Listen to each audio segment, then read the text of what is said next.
माझ्या डोळ्यासमोरची घटना। एक तरुण मुलगा खूप अभ्यास करून तलाठी झाला आणि तलाठी झाल्यानंतर त्यानं जॉईनिंग देखील केलं। जॉईनिंग केल्यानंतर काही दिवसामध्ये त्याला लाच घ्यायची सवय लागली। केवळ 500 रुपयासाठी तो लाचलुचपत प्रतिबंधक कायद्याअंतर्गत त्या सापळ्यामध्ये अडकला आणि त्याला अटक करून त्याला घेऊन जात होते।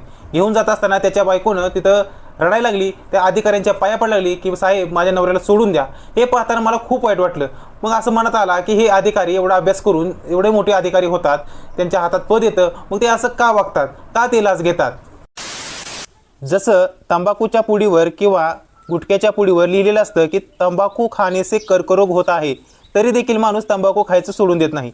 तसंच प्रत्येक सरकारी कार्यालयाच्या बाहेर एक पाटी असते ज्यामध्ये लिहिलेलं असतं लाच घेणं आणि लाच देणं हा कायद्याने गुन्हा आहे आणि जर तुम्हाला कोणी लाच मागितली तर तुम्ही खालील क्रमांकावर संपर्क साधा। तरी देखील जो आतील माणूस आहे, जो कार्यालयातील सरकारी माणूस आहे, तो